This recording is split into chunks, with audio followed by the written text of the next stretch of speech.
అని కొన్ని దిక్కుమాలిన పత్రికలు దిక్కుమాలిన టీవీ ఛానల్ చెప్తున్నాయి. నేను అడుగుతున్నా, తెలంగాణ సొయ్యున్నోడు తెలంగాణ ప్రజల సమస్యలు తెలంగాణ కళ్ళతో చూసి తెలంగాణ గుండెలో పెట్టుకొని తెలంగాణ మనసుతోనే ఆలోచిస్తేనే పరిష్కారం చేయొచ్చు.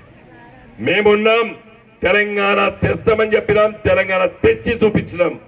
తెలంగాణలో 24 గంటలు కరెంట్ ఇస్తామని చెప్పినాం, 24 గంటలు తెలంగాణకు ఇచ్చి చూపించినాం.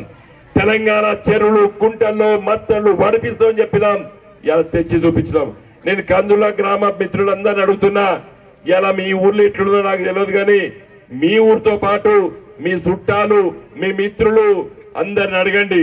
ఎండాకాలంలో కూడా కేసీఆర్ గారు ముఖ్యమంత్రి ఉన్నప్పుడు, మేము అధికారులు ఉన్నప్పుడు ఎండాకాలంలో కూడా ఇలా మత్తడ్లు పడ్డాయి. ఎట్లొచ్చినాయి నీళ్లు?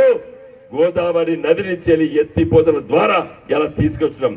ఏమంటాడు రేవంత్ రెడ్డి, ఉత్తమ్ కుమార్ రెడ్డి గారు, ఆ బట్టి విక్రమార్క గారు ఏమంటారంటే, రైతుకు నీళ్ళు ఇవ్వాలంటే ఎత్తిపోతల పథకం కావాలంటే 20,000 ఖర్చు వస్తుంది, ఆ 20,000 పంట కూడా పండుతలేదు, ఎందుకు రైతుకు కరెంట్ ఇవ్వాలని చెప్పి దుర్మార్గమైనటువంటి ఆలోచనలు ఇలా కాంగ్రెస్ ప్రభుత్వం ఆలోచన చేస్తుంది. మిత్రులారా, పత్రికలు చదవండి.